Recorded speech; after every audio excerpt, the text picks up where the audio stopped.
Welcome here, everybody. I think I know everybody here, and I'm very grateful for you to be here. Now, I just want to say a few words in welcome.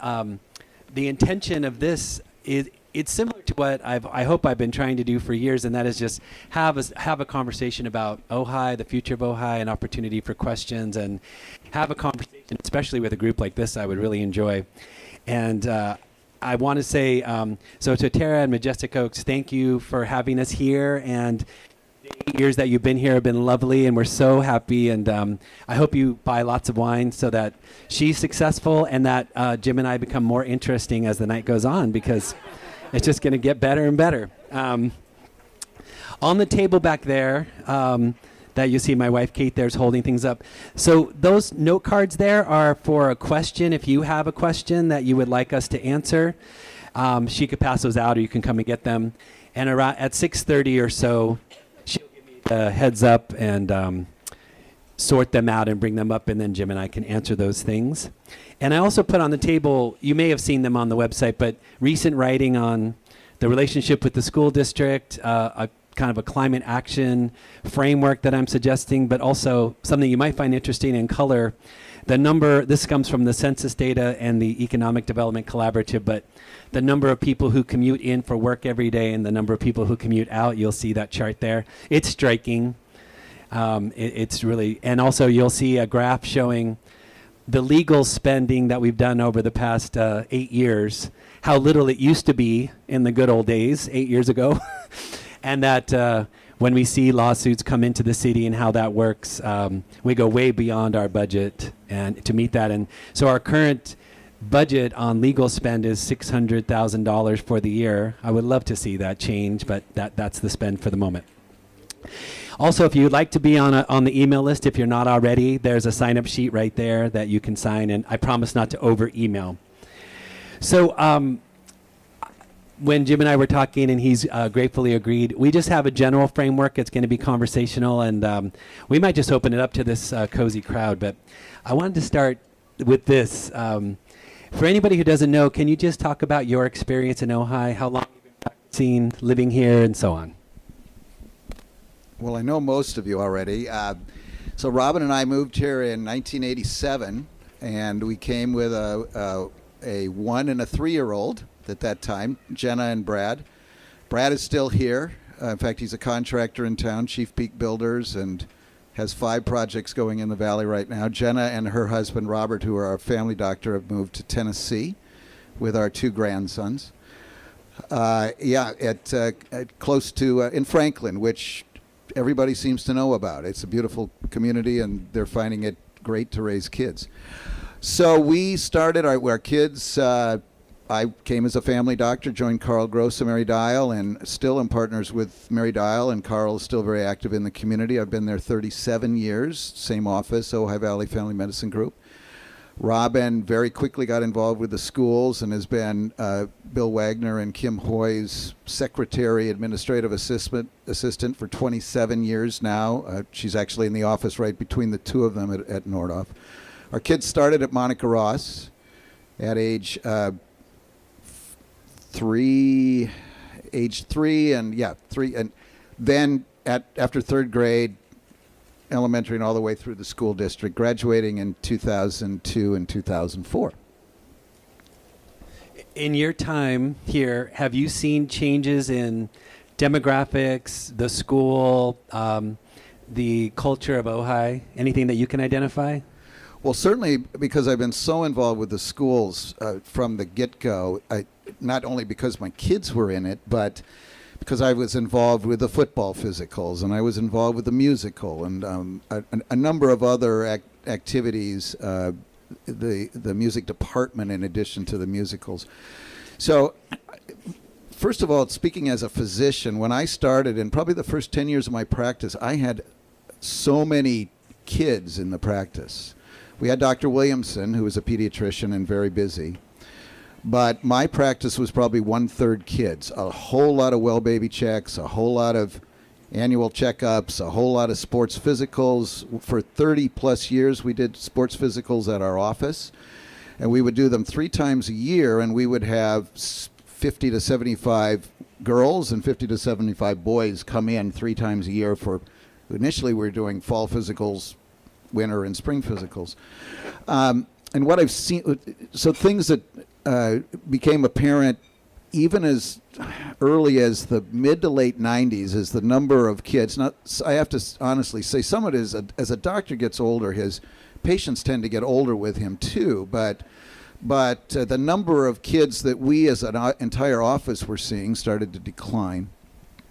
And and then going through, and then the number of kids that started to come in for physical started to decline. So I think everybody's aware where we're at now with that population. So that definitely was a thing. I remember when my 2 kids were at Nordhoff, from Jenna starting in 98 as a freshman and Brad finishing in 2004 as a senior. I remember having to do lotteries to get lockers, and the parking lot being completely full all the way out to the football field. And just how busy and big the school was at that point. And that has changed so dramatically. Robin has seen it firsthand. I see it from across the street. But the emptiness of the parking lot and the just the number of kids that we saw for physicals the last 4 or 5 years has changed dramatically. Well, I want to share that. So my graduation year would have been 88, but I graduated in 86 a little early. But it was very similar. And the OUSD data is in 2000, the population is half or double what it is now. We're at half. Yeah. So when I look at that information, and many of you have heard me say this before, but in relation to that the median age in the last 2 censuses went up almost 10 years. I see those trends and think, and what I've been trying to say is we're going to have to intervene thoughtfully just to keep things the way they are. That's how it occurs to me. Does that resonate for you? Absolutely. Okay. So then what we're experiencing, I hear other cities say they're going through the same kinds of things. It's pricing of housing being an issue. I see that.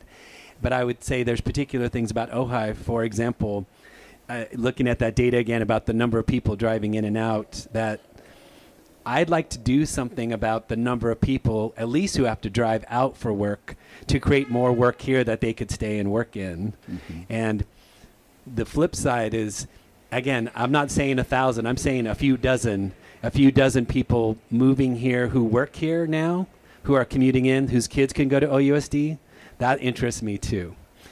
So I saw Atticus's report today that came over. I think it was on Facebook, but I'm seeing a tick up for me, or a sign of success would be that the OUSD enrollment plateaus or trickles up a little bit in the next few years. I'm seeing that as a sign of health in our city. Yeah, I don't think it's any secret that when Atticus and I and Phil joined the board a year and a half ago now, we had no idea what we had signed up for. We're thankful for your service there. Thanks.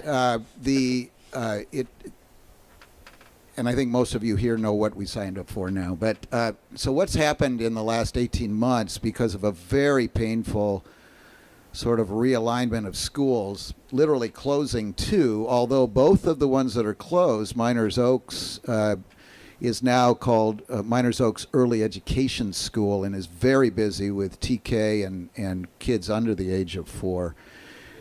And the new library, thank you. And over at San Antonio now, the Rock Tree Sky program is using the San Antonio campus more than they're using the Summit campus. So both of those campuses are busy with kids. But the net result of all of that is we just got our first look at the budget, what they call the unaudited actuals for the 23-24 school year, and they're so much more favorable. We've been able to give our teachers and certificated staff not great raises, because we're still way behind, but 5% in 22-23, and another 5% in 23-24, and another 5% in 24-25, and we anticipate it'll be that or more moving forward. And our reserves, which at one point were way below the $1 million mark, are now up to about $7 million.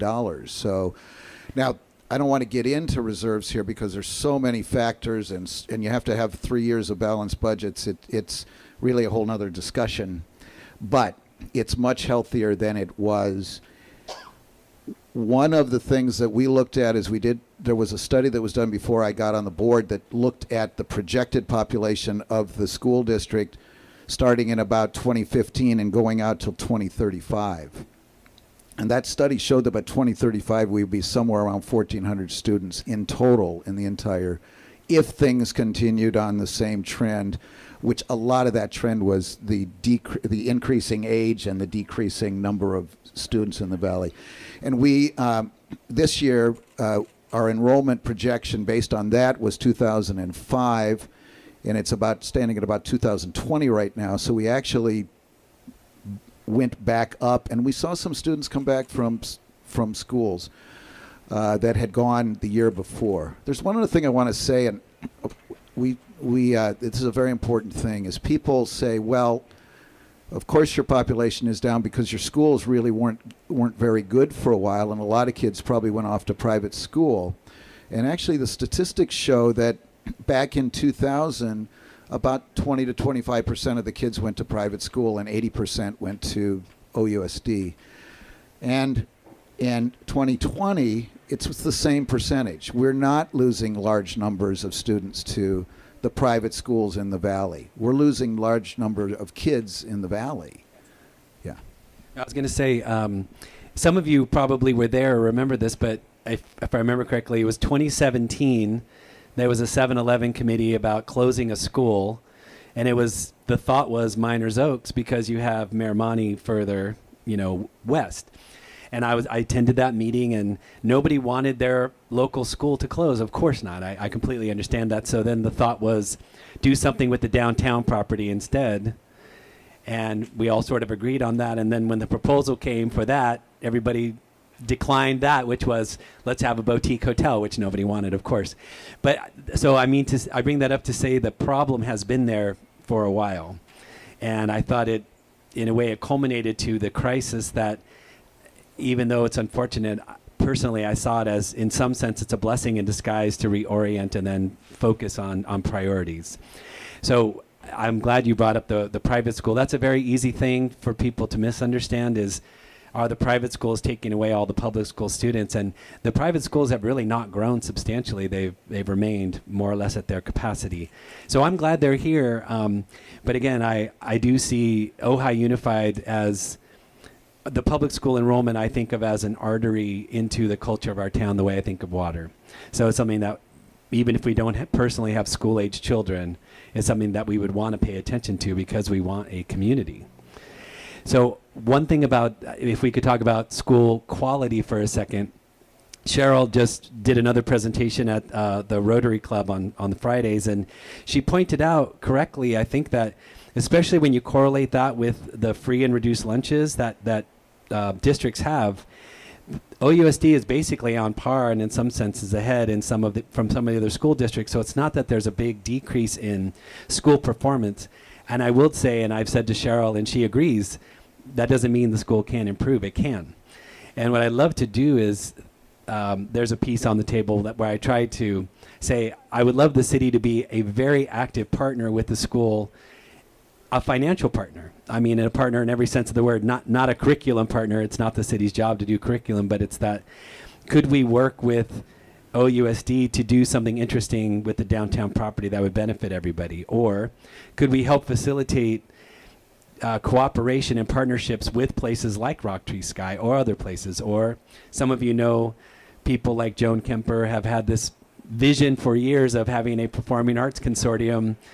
And I think now's the time, if ever, to do something like that. That would be really interesting. So I would love to see the plans and see what that could be. But my vision or hope someday, and I think it's the school's hope, is that people move here for the public school someday. And that happens in other places. There's no reason why it can't happen here, and I think it can. Do you want to talk about some of the things you're pursuing now with the downtown property? Thanks. Yeah. So we, with all of the realignment that we did and figuring out best locations for everything, as everybody knows here, we currently, The only things that the school now run that are at the district property is basically the transportation department. We haven't not yet figured out where the buses should be, if you will. But otherwise, we have moved the district office basically is now at Matilaha, as is Chaparral or Legacy, whatever My alma mater. Yeah, Hello. the continuation high school. And some adult ed classes will be over there. All of the district staff offices are over there. So we have it now at an essentially almost empty, about 7-acre property downtown. About a year and a half ago, word came down from Sacramento that a bill, and I apologize, I think it went into effect July 1st, called AB 2295, which I do want to emphasize, to give you a background, is every school district in California is facing similar problems. We are losing children from the state of California. Why? Because it's too expensive for their parents to live here.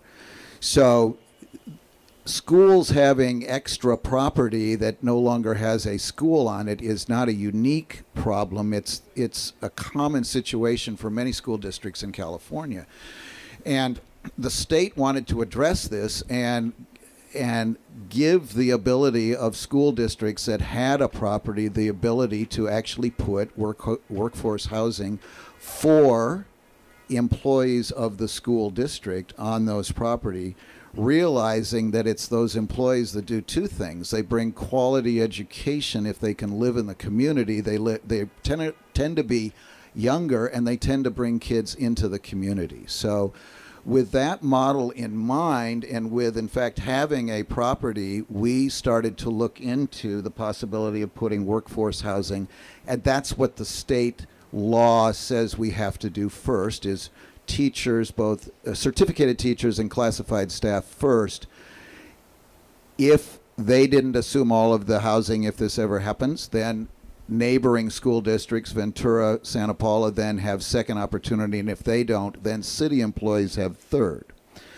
The way we initially approached it, we sent out a questionnaire to the district employees and said, if this was a possibility, if there would be affordable housing for teachers and classified staff, is this something that you think would be beneficial for you? And although many own homes, many of the people who've been in town own homes, about 50% of the respondents, and 50% responded, when you compare that, that's actually not a bad response. 50% of the respondents said yes, and that's something that would interest us. And 90% of the respondents said, well, we may not necessarily live there, but we absolutely support that to help bring and keep young educators and young classified staff in the valley. So we are taking it intentionally, seeing what happened a few years ago, very deliberately. We're now in the process of finding funding that will not come out of the district budget to pay for a feasibility study to take an initial look at what that needs, of what that looks like. And so more to come on that over the next year or two or three. I just want to add, you had 4 public meetings to solicit input that went into your request for proposals. And so you had some city picture there of what might, I don't mean from the city, I mean you have participants come and let you know what they would be interested in. Yeah, we have been intentionally, in fact, I ran for the school board to bring the bridge back to the city and to be transparent. And we are intentionally being extraordinarily transparent in our opinion. There's just no, people think we meet clandestine and do that. We are being extraordinarily transparent in my opinion. And so anything, any thought, any idea, anything is going to be presented publicly to whoever's interested about what is being thought. And we're soliciting community feedback about that. Some of you may have read this when the Ojai Valley News interviewed the candidates, and one of the first questions was, what's working right in Ojai, if you recall that question. And I rewrote that thing several times, but what I wrote initially, and I went over the word count, was, I see this as a really interesting time where you have a new school board, for example, the nonprofits are meeting collectively around things like a environmental plan that we could offer to the city, so the environmental nonprofits, but then collaboration between even nonprofits that don't have similar end goals, but they see reasons to collaborate. So I think this could be a very interesting time to maybe mark a sort of a renaissance for Ojai. Now, I've been accused of being naive before, but I hope I'm wrong. I hope I'm right here. So if I can, unless you want to talk about the school some more, I was hoping that we could also transition to something else. When I asked Jim, what would you like to talk about, he gave me some ideas, and I had a tour from Hadi at the hospital, and he showed me all the things that are going on at the hospital, and then he showed me what they're planning to do as options, and it was kind of unbelievable what they're considering doing. And then I looked at the list, and this gave me even just more inspiration. I looked at all the donors on that hospital list, and there are people who fund many of the nonprofits here in town, and it just added to that thing about that feeling, what is working in Ojai. For those of you who are here in 2010 and 2011 with the Build the Bowl, if you remember that, we needed a new bowl, and the community stepped up for half, the city partnered with half, and it was just this wonderful collaboration that I would like to see us get back to. So on the healthcare issue, you have some ideas about where we're going, which I would love to hear about, or the state of healthcare in Ojai now. Yeah. So I'm 69. Well, I will be in a week, and we are. And most of the people, when I came, there was a large number of physicians. I don't want to take your time to list them all, but there were at least 10 of us who came between 1979 and 1987, and we all are aging doctors now. I'm not retiring for at least 3 more years. Whoever's writing can quote me, the camera. But if anybody says, "Oh, now Halverson's going to leave," no, he's not. Not for 3 more years, but at least. So we are facing a very interesting time, almost like the late 70s and the 80s, when a number of other doctors, for those of you who were back there then, also left, Jackson, et cetera, and all these other doctors came in. How do we get young physicians here to continue the healthcare opportunities that we have? Well, one way is to have a very healthy healthcare system and a very healthy hospital. 2005 was the first time I could say in my first almost 20 years in town that I really felt like the hospital would still be here when I retired. And that's when Community Memorial Hospital joined forces with us, and we became a part of the Community Memorial Health System. And over the last almost 20 years now, we've been very fortunate. They've helped us in so many ways, including a very beautiful state-of-the-art 75-bed continuing care center behind the hospital, which is completely full.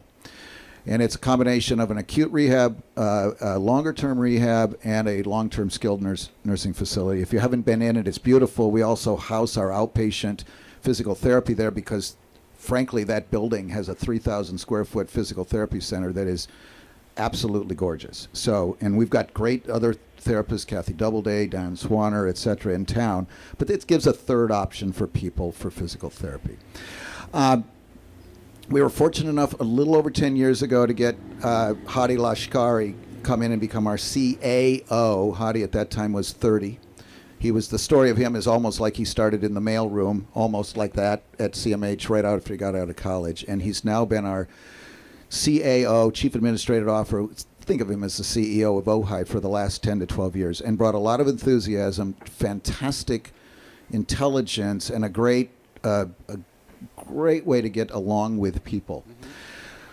2005, when we became part of CMH, we also formed our not-for-profit Community Healthcare Foundation in Ojai, which money raised goes only to healthcare in the Ojai Valley, and I'm very happy to say that we've raised over $15 million that has stayed in Ojai over the last 20 years for the hospital and for clinics that have been built, etc. Recently, the opportunity came to us. The church approached us about purchasing the property next door, the old Lutheran church, which did house a Sunnyside preschool. And through a collaborative effort with the hospital and the preschool and the school district, We have just signed a contract to move Sunnyside to the old Place to Grow temporarily, housing it there while they look for a permanent place. So they will be there for a year or two as they seek a permanent location, enabling the hospital to start long-range planning for adding that property, which has anywhere from adding it as a small unit to completely rebuilding that campus in the next 10 to 15 years. More to come. It's in the very, very early stages, but I can tell you that both CMH and Ojai Valley Community Hospital are very healthy, not-for-profit organizations that will be here a long time, and that has helped to attract a number of young physicians. We have at least 6 that have come in the last 2 years under the age of 40 because of the fact that we have a healthy hospital system. So I'm very confident that we will continue to have, and we are building. We've added a multi-specialty clinic, so we now have a neurologist up here. We have an orthopedist up here, not full-time, but they're up here a day a week. We'll have a urologist coming a day a week.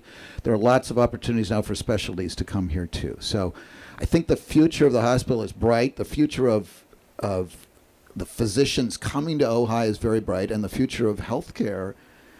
Because when I go to, for example, I do the ask at a lot of places, and one is the Ed Foundation, and I always tell them I think the lifeblood of communities is great education, great health care, and great employment opportunities. And I think we are back on the road to having a very healthy public school system, and I think we've had for a while great health care in this valley. No, thank you for saying that.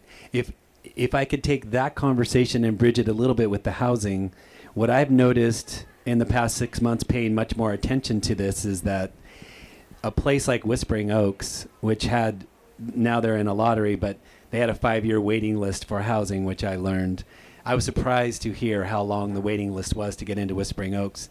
And then my wife's aunt is in the Gables right now, and when I see those kinds of situations too and see their capacity, I also thought, in addition to healthcare, we need more opportunities for our older citizens to have affordable housing here, in addition to young families and OUSD.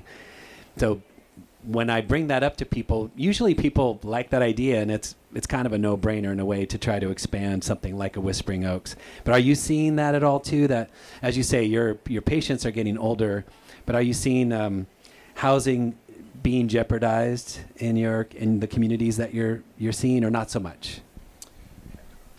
Well, I'm seeing older patients who need more assistance, having less places to go, and more finding places in Ventura where they have added more. And you see it right off the freeway. You mean go to live? Go to live out of the area.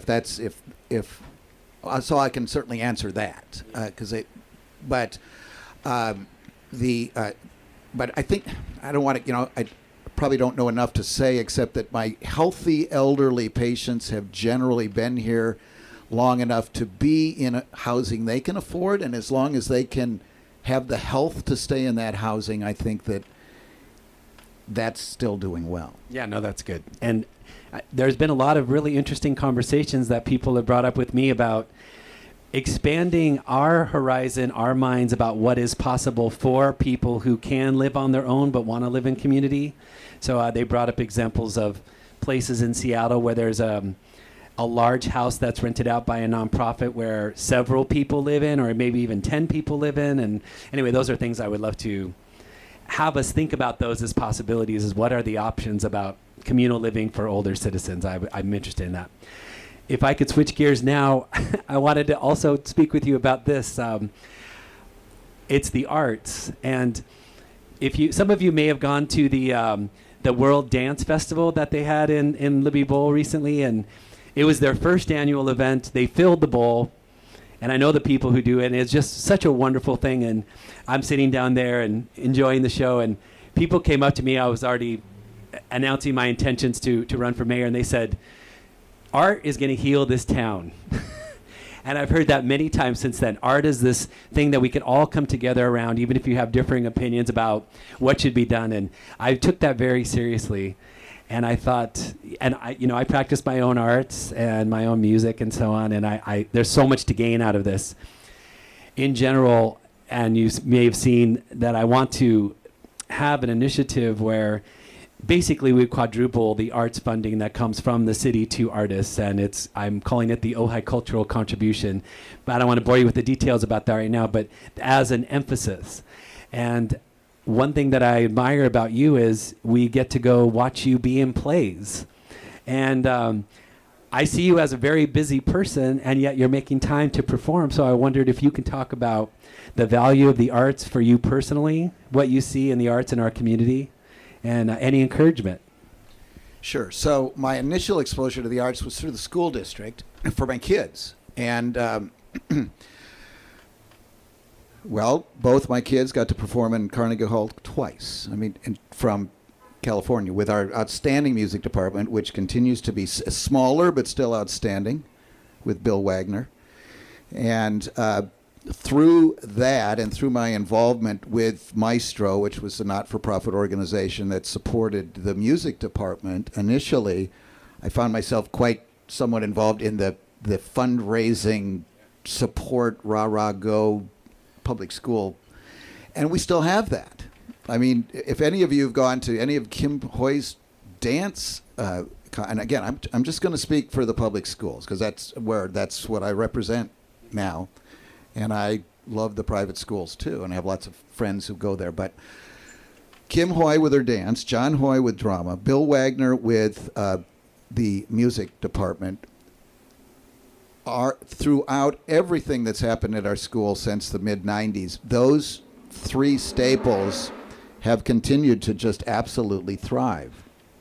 So my initial, from the time Jenna started fifth grade elementary band, my initial exposure to, which is when I started it and when I was a little guy, was the quality of the educational opportunities for the kids in this valley to get those exposures and those experiences. And then, of course, producing the musical for over 20 years, what Marty Babayko and others brought all the way to Les Mis last year for what the opportunity that students get to experience is outstanding.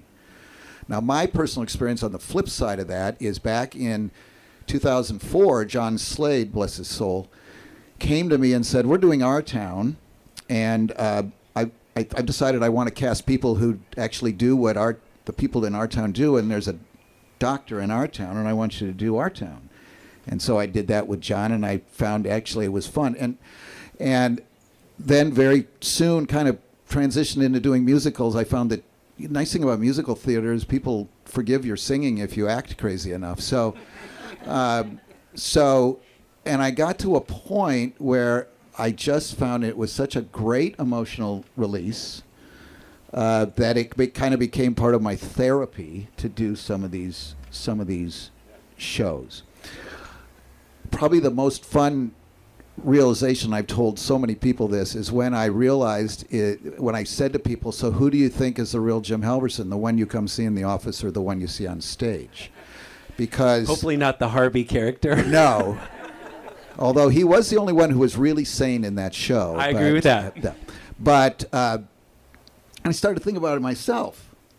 So I certainly have the professional ability to act as a physician, and I think I'm a pretty darn good one, but there is when you see your doctor, you want a certain thing.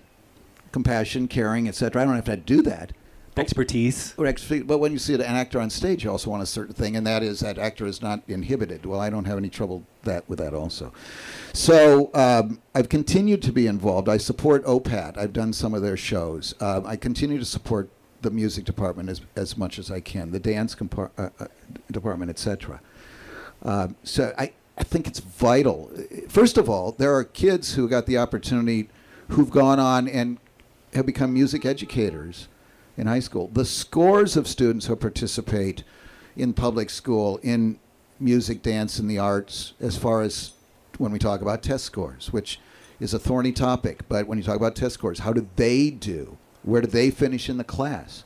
Now maybe they're good at the arts because they already were smart kids and they gravitate to the arts. But kids who have music and arts opportunities, that tends to really round them out as far as their educational opportunities too. So we are very fortunate that starts young. And one last thing, please go ahead. The school district again can now afford a full-time elementary educator for starting music in 4th or 5th grade, and that young man starred in Grease. He was the star of Grease at Nordhoff 8 years ago, Garrett Wool, and he brings all the way through education. Now, he brings that same enthusiasm he brought to that role 8 years ago, and he so well connects with kids.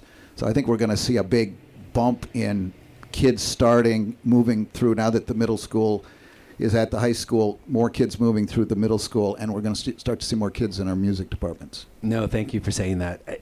That's one of when we talk about tourism, it seems to me there's these benefits of tourism in the sense that the caliber of our restaurants and so on, okay, but it's the arts, it's our proximity to LA that you have some interesting people up here, it seems to me, that can add to what we have here. Or people that have lived here for decades now, but who commute out. So we do have this art community that is really extraordinary. Speaking of Marty, with Agora, we would do things like read Cervantes at Azu in the morning. Azu would make this wonderful Spanish lunch, and Marty would say, we're doing Man of La Mancha at the Art Center. And we would orchestrate this event and have a group of 20 people, read the book, go watch the play. And I'm sure you can relate to this, but it's when you have this feeling that you say, there's no place on earth I'd rather be than right here in this moment. And I've had that so many times in Ojai art events, I have to say. So it's really, really wonderful to be here for that. So what I'm proposing, and I'm hearing you say too, is we focus on the arts also as something central in what we are as a community and what could bring us all together for young people and everybody else. So we all know there's something, we'll see what ends up happening with the bowl and how the bowl events go in general, but focusing on the arts, and I would like to say giving more money and thinking of the arts organizations as partners to the city. I would like to see more line item arts in that way. Thank you for being a part of that. I really appreciate that. So just to say, at Matilaha, the auditorium is still available for rent to nonprofits, I know that, but the students are still using the facilities there and all of that, so it's still an active part of the community in the fullest sense. Okay, great. So those were the three big things. Is there anything else you wanted to cover before we go to the audience? Yeah. I just have a proverb that I like, and I just wanted to formally end my formal talking, maybe, and that is, this is an African proverb that I've known about for a while, and I try to follow it, and it's simple. By the way, it's an old African proverb, which even makes it better. And that is, if you want to go fast, go alone. If you want to go far, go together. And I think that the school board understands that. I think I understand that I have a great group of friends. I've got one of the gentlemen I run with came here tonight just to support me. So I've got a great office staff. Many of them have been there with me more than 20 years. And I'm always looking for community and looking for people around me. And because I think all of us go farther when we go together and we don't run into each other all the time. Thank you for saying that. I'm hoping for that too, and I do think it's possible. We say a lot, Ojai is sort of small and mighty, and people describe Ojai as being in a bubble in some ways. So what I want to do is lean into that and say, can we not follow the national trend of differing points of view as being traitors? Not that, but to say, okay, we probably have some of the same ends. We might disagree about the means, but there might be some way that we can come to some compromise around those things. So there are so many issues to talk about. But if somebody wants to bring up something that Ojai is facing, please feel free just to, I'll repeat the question. If you have something that the council's facing right now that you would like to hear what we might think about that or have some leeway, I'm open to any questions. Yeah, if anybody has something. Yeah, go ahead. well, talking a little bit about the private schools in relation to the public schools, but especially homeschooling. Sorry, I said I was going to repeat the question and I didn't. What we saw with the homeschooling that was really interesting with Rock Tree Sky up at Summit and the partnership between OUSD and Summit is that it brought students that weren't even in the district. So it became a net gain. And also for those of you who may know, but what the funding comes from something called ADA, which is average daily attendance in the public school. So a homeschooling program gets the district gets the ADA. But then what happens sometimes, like with Valley Oak Charter, for example, is they will take a portion of that ADA and allocate it to the family for enrichment programs and things like that. So there's a variety there. But COVID, I think, opened up a lot of opportunity for schools and families to see, oh, they might want to do something different and interesting.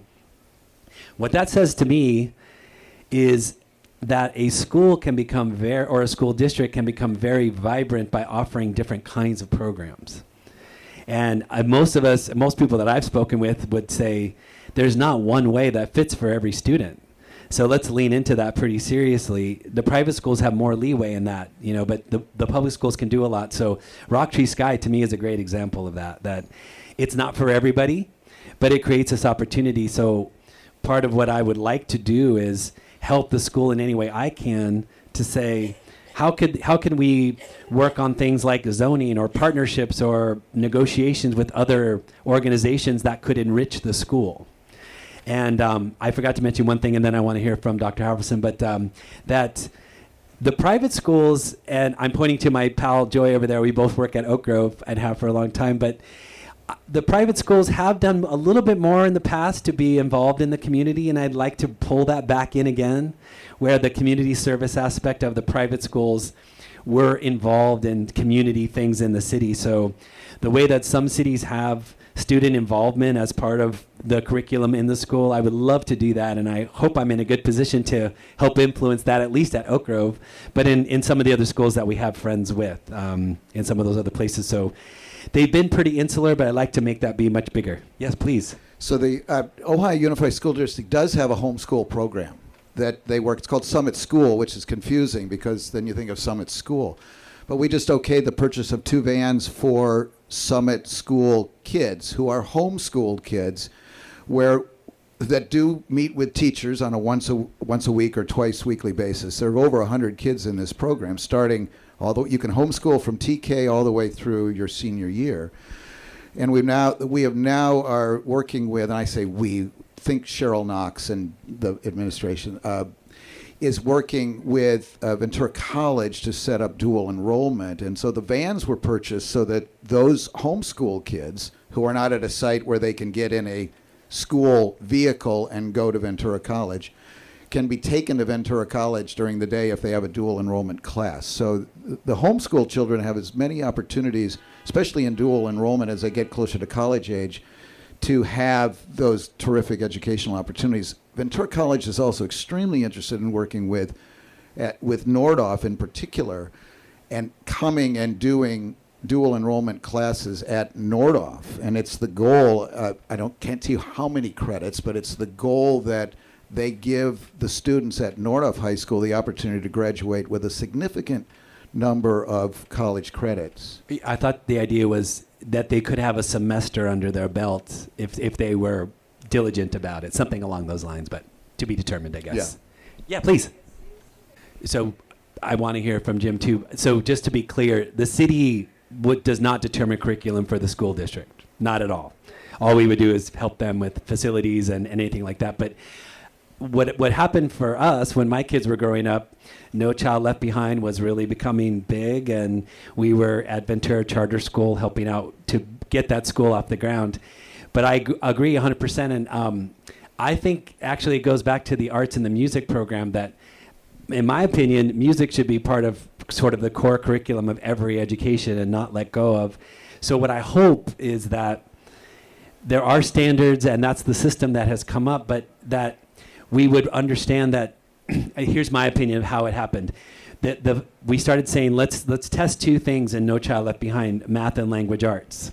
So the intention was a sample of the student performance, but what ended up happening was it started revolving around those 2 subjects in school.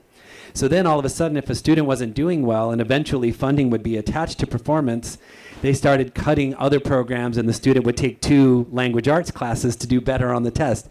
I don't think that the originators of No Child Left Behind ever intended that to happen. So I think we're still in the midst of realizing, and you can see that with Common Core, with the standards changing to be more inquiry-based. I believe, it seems to me from my perspective, that we've woken up to say memorization is not the goal. We all get that. But the state and the school districts clearly are getting that. So I see that moving. And what we could do is support that. But again, I would love you to respond. The city doesn't get to determine that. But we could offer more programs. But Mr. Halverson, please, yeah. So tell me if I misspoke about anything. No, in fact, I'm going to be totally transparent. The school board oversees the curriculum, but we, in large part, depend upon those who oversee curriculum development for the schools to help us with that. And the total transparency is frankly, we have been so overwhelmed with all of the other issues that the school district was in the first 12 to 18 months that the 5 of us, and 2 who came on 6 months after we did, have not spent a lot of time looking at curriculum development. Curriculum development is under Cheryl Knox and other superintendents, assistant superintendents at the school district. So that doesn't mean that we're not going to. But there are state guidelines, there are federal guidelines, there are a lot of other guidelines that guide curriculum development too. So it certainly doesn't fall upon the hands of the school board to be the main driver for curriculum development. I would like to see that change, though, to tell you the truth, that we would open up our communities to be thinking more like place-based education. What could we do here? Obviously, the arts, permaculture, everything like that. Do you have a question? Yeah, please. I'm going to repeat the question, and you tell me if I get it right. How do we negotiate and compromise with possibly 2 different groups of people? The ones that have lived here for decades and the people who have been here just for a few years now? So the people that have been here for a long time, and I'm one of those too, but there are things in the past that are wonderful, and they were wonderful. And I also try to remind people, do you remember that people used to dump their appliances where the Besant Meadow is now? Just a reminder, not everything is worse. Some things are much better. In my opinion, the trails have never been better, as an example, and I'm a hiker and I enjoy it. But what I do think is that when I had said earlier that a thoughtful, and again, I mean prudent and slow intervention in the right way to keep things the way they are is necessary. That's what I am trying to bring to that conversation, is that doing nothing will not keep things the way they are, unfortunately.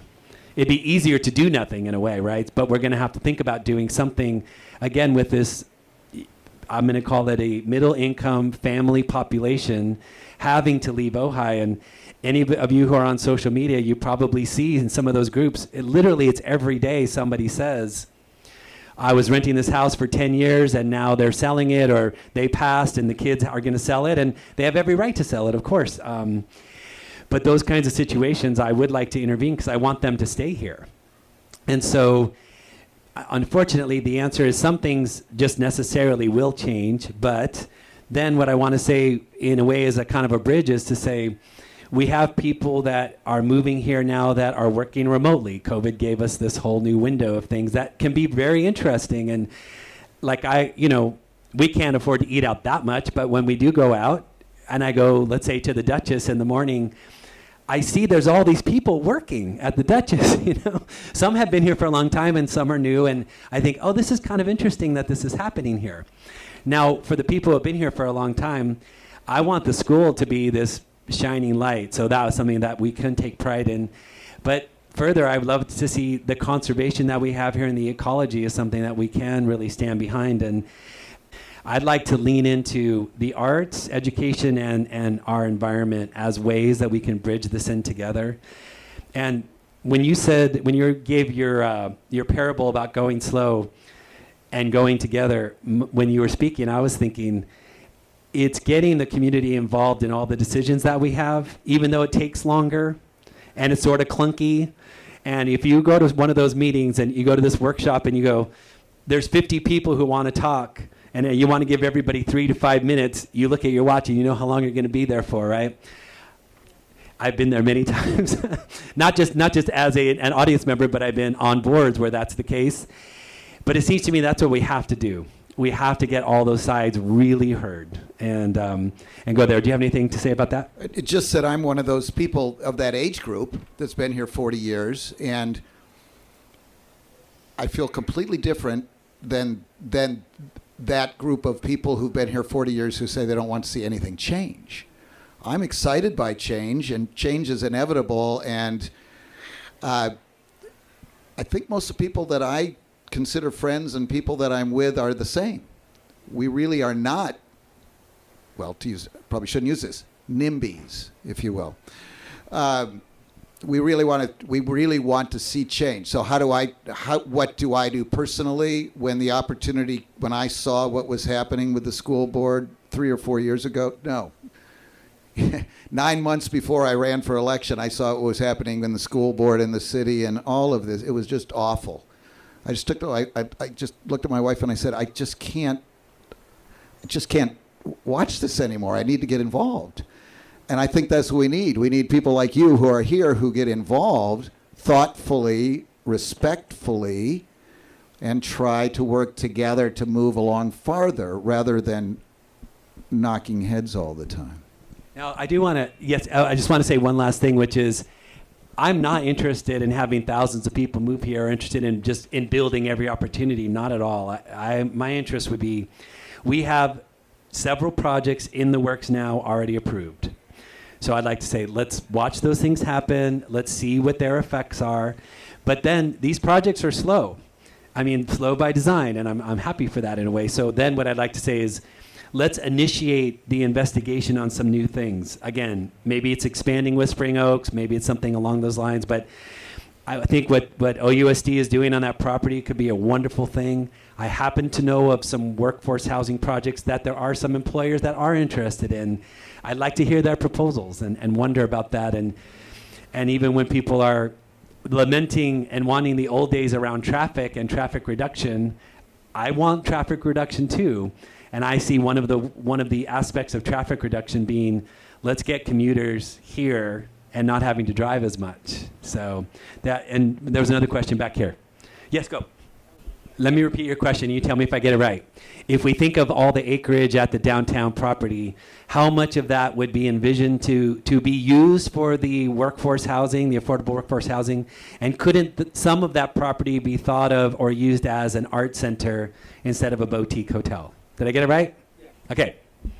So again, we're just in that we haven't even yet paid to start the feasibility study, but I think we've been open in the board of our thoughts in general about this, which doesn't if the feasibility study comes back and says that absolutely the wrong way to go, then we're not going to follow that. So all of the historic buildings will stay. And they will be used for purposes that it does not include housing. They will be, whether that's retail spaces or art spaces or classroom spaces for not school-age children, but other opportunities there. That's what those buildings will be. The quad area behind will stay because that's such a great public space right in downtown. And it'll still continue to be a place where markets can happen and other opportunities can happen. Where we envision the workforce housing is, and we have started, and we've been open with the neighbors behind us on Aliso Street, is we envision the workforce housing more in the north and the eastern part of the property where currently are the buses and the other transportation centers. How many? 40 to 50 2- and 3-bedroom units are what are being envisioned. How high? Probably not more than 2 stories. And where do they park? Parking would be somewhere near where they live. So they won't be parking on the streets in downtown Ojai. So that's a general outline. Why 2- and 3-bedroom? we don't know if that's what. But when we asked the current the current teachers and classified what size housing would you want, the majority said 2 or 3 bedroom. And obviously, if we're trying to attract the younger families who will or have children coming, it makes sense to be 2 or 3 bedroom. We don't see there's no hotel plan on that place. That's none of the 5 of us. Well, we're not even going to touch that. So it's yeah. I just want to check. Kate, what time is it, please? 6:43. Okay, please. What's the ballpark figure for the feasibility study? We heard 40,000. We heard 75,000. We heard in there. I know. Yeah. You look at that money, you think, can't we just go? Can't we do it and save the money? Yeah. I know I had the same thought at the board meeting when they were talking about it. But our recently hired CBO, Kevin Olson, who came to us from Santa Paula, where he participated, and there's a tremendous amount of building that happened in their school district over the last number of years, and he's very good at identifying funds that are available to do feasibility studies for projects such as this. So the board has pledged that we will not a single amount of money will come from the operational budget or Measure K or Measure J to pay for the feasibility study. I know what you mean. Looking at grants, looking at, remember AB 2295 is a state bill that may also provide some funding for districts to do feasibility studies. So if I could just, and then I want to get to you just to say what we saw not only with the school district, but in Ojai and in other municipalities is that the state is asking municipalities to build more housing, and places like Ojai have resisted that for decades. And so the state has leaned into for-profit and nonprofit developers to say, if you offer an affordable housing component of any proportion that's reasonable, you will get things by right, or you will have a situation that the city can't turn you down unless there's a very clear reason. So that's some of the projects that we've approved, but that's what is happening here. So we'll see more of that. You had a question. Let me repeat your question so everybody could hear it. The question generally is, as we have a population that is aging, how can we attract more doctors that have geriatrics as a specialty? Did I get that right? Okay. So you're right, Dr. Gostasby he's actually a family physician who got additional training in gerontology. Ray Sims had additional training in gerontology, but of course has retired. The hospital is recruiting for another older, you don't want to say older physician, another physician who helps with take care of older individuals. I want to say this honestly to you. Those of us who have cared for patients for a long time and they've grown older with us have developed a lot of expertise in caring for older people. So my patient practice now is probably 40 to 50% over the age of 65. So some of that expertise comes from having physicians that stay here a long time because we have a healthy health system that it encourages them to stay for a long period of time. Yes. Okay, so let me repeat the question. Between the public and the private schools, do we have a sense of the number of high school graduates who want to come back and live their lives here? Or who do come back? Do you have a sense of the public? In my family, it was 50%. So I was going to say I only have I have our school, Oak Grove, as the private school experience, but we have teachers that were our graduates. My wife is a graduate who lives here now. But it seems to me the schools that have a high proportion of boarders, probably very little. Only some. So it would be the ones that grow up here and have their families here. So Oak Grove, for example, doesn't have a boarding program at the moment, but Villanova has a mixed bag. So some of those people will be here and stay. But what I'm hearing is from younger people like that, even if they go off to colleges, they'll say the chances of me being able to buy a home here are practically zero. So I think if we could increase that possibility with below market rate housing for people like that, I would expect more of them to return after college, let's say. Let me repeat your question so everybody can get it. Tell me if I get it right. The way that there's been an entrepreneurial or open-minded thinking about the school and the school assets. You are encouraging that to extend to other kinds of things such as transportation. Yes. So collaborations with agencies that are overlapping and could benefit from shared use and things like that. Okay. Bill, I absolutely agree with that.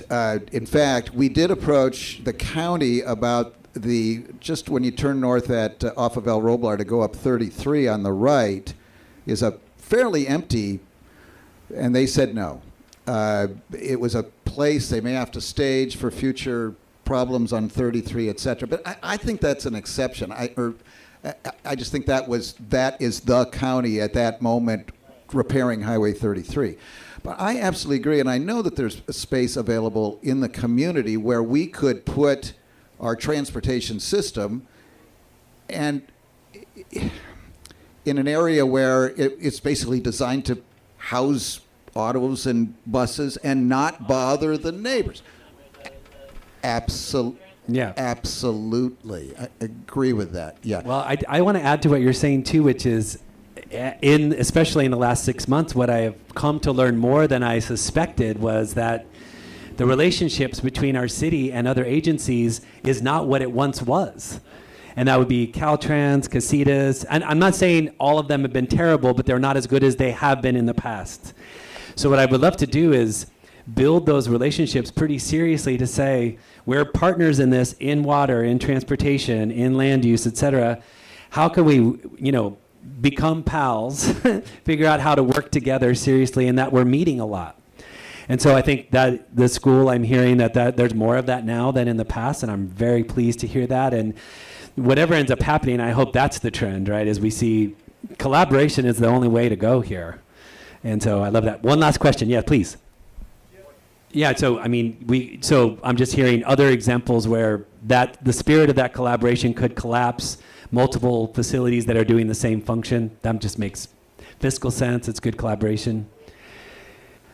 Well, thanks for coming, everybody. I'm going to keep doing more of these things. I think they're just wonderful no matter what happens. And thanks so much. Yeah. Thank you, Dr. Halverson. Thank you, everybody, for showing up.